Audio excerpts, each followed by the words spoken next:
plein été, l'effervescence des vacances.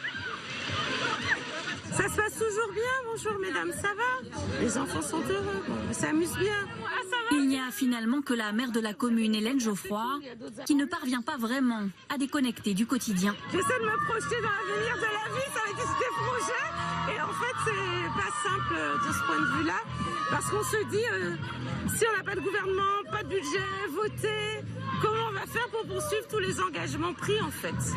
Son été perturbé par l'instabilité politique au sommet de l'État.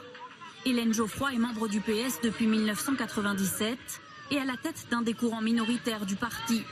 Aujourd'hui, elle s'inquiète de l'attitude et de la stratégie de la gauche. Bonjour, ça va? Oui, ça va. Plutôt que de dire nous ne parlons à personne, nous sommes les seules personnes bien parce que nous sommes de gauche, on enferme le pays dans une impasse. Et parce que nous sommes arrivés devant, nous avons cette responsabilité plus que les autres formations politiques de dire avec qui nous voulons passer des compromis dans le Parlement et sur quel sujet. Et ça, c'est l'urgence, c'est ce que nous devrions faire maintenant. Moi, j'aurais commencé très naturellement à discuter au Parlement avec les députés, que les députés du Nouveau Front Populaire discutent avec les députés d'ensemble ou de la ligne du président de la République, puisque je rappelle quand même que c'est lui qui nomme le Premier ministre. Ça montrerait que nous sommes dans un signe d'ouverture. Une ouverture vers la majorité et non vers la France insoumise. Ce n'est pas ce qu'a décidé la direction du PS, même si ces derniers jours un petit signe a été envoyé. Dans une lettre publiée lundi dernier, la tête d'affiche du NFP, Lucie Castet, défend un futur gouvernement prêt à tendre la main.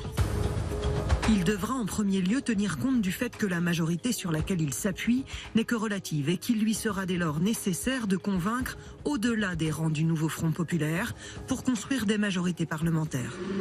Tout faire pour protéger l'accord du nouveau Front populaire. Au sein du PS, la direction rappelle à l'ordre les voix dissidentes.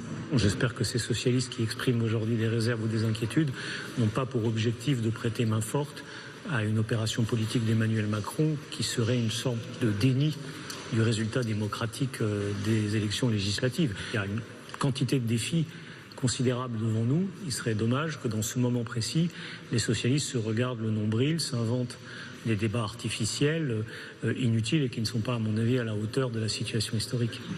Mais pour certains, la rupture est déjà actée. Ces militants rêvent aujourd'hui que leur parti prenne de la distance avec la France insoumise.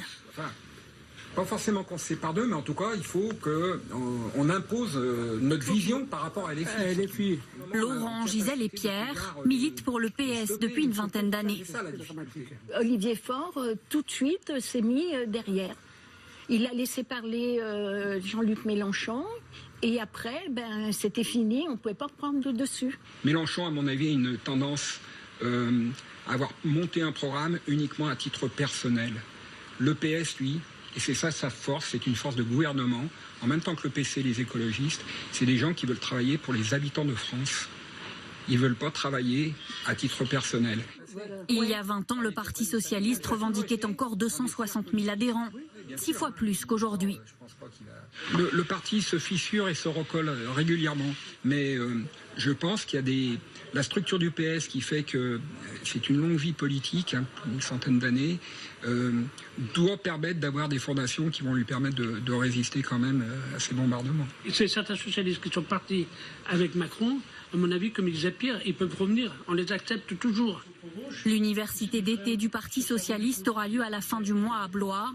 L'occasion pour ces militants de demander à Olivier Faure un vote sur la stratégie du parti.